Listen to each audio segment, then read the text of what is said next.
Reflux tech വേൾഡിലേക്ക് എല്ലാ പ്രിയ കൂട്ടുകാർക്കും സ്വാഗതം.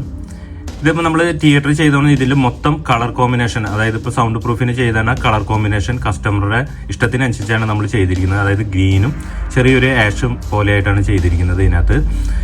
ഇതിൽ സ്ക്രീൻ സൈസ് വന്നിരിക്കുന്നത് 131 ഇഞ്ചാണ് സ്ക്രീൻ സൈസ് വന്നിരിക്കുന്നത്.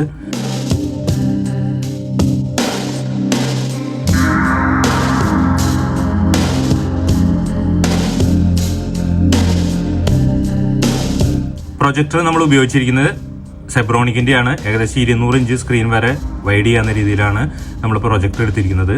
പിന്നെ ചെയറൊക്കെ കസ്റ്റമർ തന്നെയാണ് ഡയറക്റ്റ് മേടിച്ചത്. AC ചെയർ, അതുപോലെ തന്നെ സീലിംഗ്, ഇതെല്ലാം കസ്റ്റമർ അവിടെ തന്നെ ചെയ്തതാണ്. അതായത് വീടിൻ്റെ പണി നടക്കുന്ന സമയത്ത് തന്നെ നമുക്ക് ഓർഡർ കിട്ടിയോണ്ടാണ് സീലിംഗ് ചെയ്യിപ്പിച്ചു. അതുപോലെ തന്നെ ചെയർ, AC എല്ലാം അവർ തന്നെ ചെയ്തതാണ്. സീലിംഗിൻ്റെ കളർ ബ്ലാക്ക് തന്നെയാണ്. അതിനകത്ത് ലൈറ്റ് ഇട്ടാണ് കാരണം ഒരു വൈറ്റ് ഷെയ്ഡായിട്ട് തോന്നുന്നത്. സ്പീക്കറുകളെല്ലാം ഫ്രണ്ട് ലെഫ്റ്റ് റൈറ്റിന് വേണ്ടി നമ്മൾ 8 ഇഞ്ച് വെച്ചിട്ടുള്ള 3-way ബോക്സ് ആണ് കൊടുത്തിരിക്കുന്നത്. സെന്ററിൽ 6.5 ഇഞ്ച് വരാവുന്ന സ്പീക്കറും അതുപോലെ തന്നെ ട്യൂട്ടറാണ് കൊടുത്തിരിക്കുന്നത്. സബ് വൂഫർ 1500 വാട്ട് JBL ആണ് ഒറിജിനൽ നമ്മൾ കൊടുത്തിരിക്കുന്നത്. സറൗണ്ടും മറ്റുള്ള സൈഡ് സറൗണ്ടും എല്ലാം കൊടുത്തിരിക്കുന്നതിന് 6.5 ഇഞ്ച് 2-way ബോക്സ് തന്നെയാണ് നമ്മൾ ഉപയോഗിച്ചിരിക്കുന്നത്. AVR ഉപയോഗിച്ചിരിക്കുന്നത് നമ്മൾ തന്നെ ചെയ്ത് അസംബിൾ ചെയ്തെടുത്താണ് AVR ആണ്. ഇനി നമുക്ക് ആംപ്ലിഫയറിന്റെയും മറ്റുള്ളതിൻ്റെയൊക്കെ ഡീറ്റെയിലേക്ക് പോവാം. ഈ AVR മുൻപ് ഞാനൊരു വീഡിയോയിൽ റിവ്യൂ ചെയ്തിട്ടുണ്ട്. ഇതിൻ്റെ ഫുൾ ഡീറ്റെയിൽ ആ വീഡിയോയിലുണ്ട്. അതിൻ്റെ ലിങ്ക് ഞാൻ താഴെ കൊടുത്തേക്കാം. അതുപോലെ തന്നെ എൻ്റെ ഐ ബട്ടണിലും കൊടുത്തേക്കാം. ലിങ്ക് നിങ്ങളത് ചെക്ക് ചെയ്ത് നോക്കാം. ഇതിൽ നമ്മൾ ഫ്രണ്ട് പാനലും അക്രിലിക് തന്നെയാണ് ഉപയോഗിച്ചിരിക്കുന്നത്. അതുപോലെ തന്നെ ഡിസ്പ്ലേ കുറച്ചും കൂടി വലിയ ഡിസ്പ്ലേ ആണ് ഉപയോഗിച്ചിരിക്കുന്നത്. ഫ്യൂടെക്കിൻ്റെ റിമോട്ട് കിറ്റാണ് ഇതിനകത്ത് എടുത്തിരിക്കുന്നത്. അതുപോലെ തന്നെ ബാക്കും അക്രിലിക് തന്നെയാണ് ഉപയോഗിച്ചിരിക്കുന്നത്. ഫുള്ള് നമ്മൾ ഉപയോഗിച്ചിരിക്കുന്നത് ഗോൾഡ് പ്ലേറ്റഡ് ആയിട്ടുള്ള ബനാന സോക്കറ്റ് ആണ് ഉപയോഗിച്ചിരിക്കുന്നത്. ഇതിനകത്ത് വരുന്നത് 3 HDMI ഇൻപുട്ടും ഔട്ട്പുട്ട്, അതുപോലെ തന്നെ ARC, ഒപ്റ്റിക്കൽ, കോയാക്സിൽ, ഇതൊക്കെയാണ് ഡിജിറ്റൽ ഇൻപുട്ട്. അതുപോലെ തന്നെ ഓക്സിലറി ഇൻപുട്ട് അനലോഗ് ആയിട്ടുണ്ട്.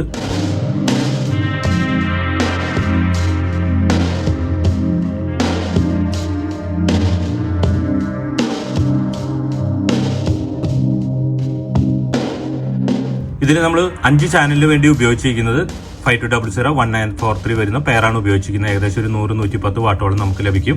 പിന്നെ 2 ചാനൽ ഉപയോഗിച്ചിരിക്കുന്നത് പവർട്രിക്കിന്റെ ബോർഡാണ്. അതിനകത്ത് NJW സീരീസ് ആണ് നമ്മൾ ഇതിനകത്ത് ഉപയോഗിച്ചിരിക്കുന്നത്. നമ്മുടെ തന്നെ പവർ സപ്ലൈ ബോർഡിലാണ് ഇതെല്ലാം വോൾട്ടേജ് എല്ലാം ചെയ്തിരിക്കുന്നത്. അതുപോലെ തന്നെ ടൊറോയിഡ് ട്രാൻസ്ഫോമർ നമ്മൾ പറഞ്ഞു തന്നെ ചെയ്യിപ്പിക്കുന്ന ടൊറോയിഡ് ട്രാൻസ്ഫോമറാണ് ഇതിനകത്ത് ഉപയോഗിച്ചിരിക്കുന്നത്. സബ് വൂഫറിന് വേണ്ടി നമ്മൾ ഉപയോഗിച്ചിരിക്കുന്നത് ഇതിനകത്ത് IRF 260 വെച്ചിട്ടുള്ള 2 ബോർഡാണ്. ഏകദേശം ഒരു 350+350 2 ബോർഡിൽ നിന്ന് നമുക്ക് ലഭിക്കും. അതുകൂടാതെ നമ്മളൊരു പവർട്രിക്കിന്റെ 2.1 ഒരു സ്പീക്കർ പ്രൊട്ടക്ഷൻ വെച്ചിരിക്കുന്നു. ഒരു സോഫ്റ്റ് സ്റ്റാർട്ടർ ഉപയോഗിച്ചിട്ടുണ്ട്. ഇതിൽ നമ്മൾ റിമോട്ട് കിറ്റ് ആയിട്ട് ഉപയോഗിച്ചിരിക്കുന്നത് ഫ്യൂടെക്കിന്റെ ആണ്. ഫ്യൂടെക്കിന്റെ FD008 എന്ന് പറയുന്ന റിമോട്ട് കിറ്റ് ആണ് ഉപയോഗിച്ചിരിക്കുന്നത്. കുറച്ച് വലിയ ഡിസ്പ്ലേ, അതുപോലെ തന്നെ Dolby original, Dolby digital, DTS ഇതെല്ലാം നമുക്ക് കിട്ടുന്ന ഒരു റിമോട്ട് കിറ്റ് ആണ് ഇതിനകത്ത് ഉപയോഗിച്ചിരിക്കുന്നത്. പ്രൊജക്ടർ നമ്മൾ എടുത്തിരിക്കുന്നത് സെബ്രോണിക്കിന്റെ ആണ്, ആൻഡ്രോയിഡ്. അതിനകത്ത് 200 ഇഞ്ച് സ്ക്രീൻ വരെ കവർ ചെയ്യാവുന്ന രീതിയിലാണ് നമ്മൾ പ്രൊജക്ടർ എടുത്തിരിക്കുന്നത്. ഇതിൻ്റെ അകത്ത് 2 HDMI ഇൻപുട്ട്, അതുപോലെ തന്നെ USB ഒക്കെ ഉപയോഗിക്കാവുന്ന രീതിയിലുള്ളതാണ്. നമുക്ക് 1 ഇയർ വാറണ്ടിയും അവർ തരുന്നുണ്ട്.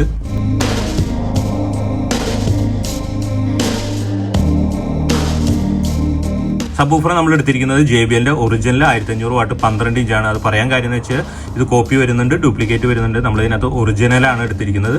സബ് വൂഫറിന്റെ ബോക്സും അതുപോലെ തന്നെ എൽപോർട്ടുള്ള രീതിയിലാണ് നമ്മൾ ബോക്സും ഡിസൈൻ ചെയ്തിരിക്കുന്നത്.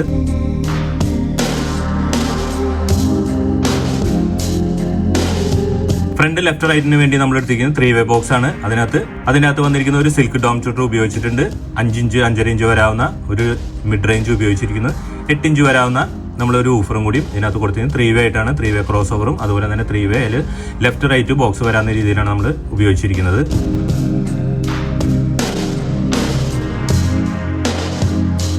സെന്റർ ബോക്സ് കുറച്ചും കൂടി വോക്കൽ ക്ലിയർ ആയിട്ട് കിട്ടാൻ വേണ്ടി മിഡ് ഫ്രീക്വൻസി കുറച്ച് കയറി നിൽക്കാവുന്ന രീതിയിലാണ് നമ്മൾ ഊഫർ എടുത്തിരിക്കുന്നത്. 6.5 ഇഞ്ച് ഊഫറും അതുപോലെ തന്നെ ഇതിനകത്തും ഒരു സിൽക്ക് ഡോം ചൂട്ടറും ഒരു 2-way നെറ്റ്വർക്കും നമ്മൾ ഇതിനകത്ത് ഉപയോഗിച്ചിരിക്കുന്നു.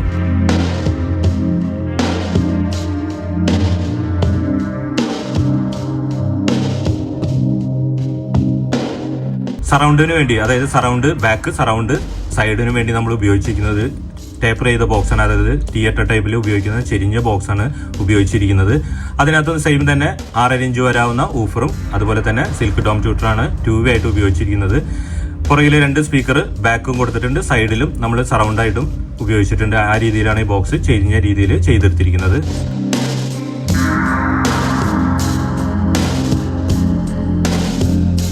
മൊത്തത്തിൽ എല്ലാവരും കൂടി നമ്മൾ ഉപയോഗിച്ചിരിക്കുന്നത് ഫ്രണ്ട് ലെഫ്റ്റ് റൈറ്റിന് വേണ്ടി 3-way ബോക്സ് 8 ഇഞ്ചിൽ വരുന്ന 3-way ബോക്സും അതുപോലെ തന്നെ സെന്ററിന് വേണ്ടി ഉപയോഗിച്ചിരിക്കുന്നത് സെന്ററും നമ്മൾ ഉപയോഗിച്ചിരിക്കുന്ന 6.5 ഇഞ്ച് വരാവുന്ന കുറച്ചും കൂടി മിഡ് കയറി നിൽക്കാവുന്ന ഊഫർ ഉപയോഗിച്ചിരിക്കുന്നത് സറൗണ്ടിന് വേണ്ടി 6.5 ഇഞ്ചിൽ 2-way ബോക്സ് ആണ് ഉപയോഗിച്ചിരിക്കുന്നത്. പിന്നെ നമ്മൾ ഇതിന്റെ ഓഡിയോയും വീഡിയോയും ചെക്ക് ചെയ്യാന്ന് വെച്ചാൽ നമുക്ക് കോപ്പിറൈറ്റ് പ്രോബ്ലം ഉള്ളതുകൊണ്ട് ഞാൻ ഇതിന്റെ വീഡിയോ കുറെ ഇടയിൽ കട്ട് ചെയ്താണ് ഇടുന്നത്. നമുക്ക് ഫുൾ ആയിട്ടൊരു ലെങ്തി വീഡിയോ ഇടാൻ സാധിക്കില്ല, കോപ്പിറൈറ്റ് പ്രോബ്ലം ഉള്ളതുകൊണ്ട് അതിലെന്തെങ്കിലും കുറ്റക്കുറവുണ്ടെങ്കിൽ നിങ്ങളൊന്ന് ക്ഷമിക്കുക.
Wait.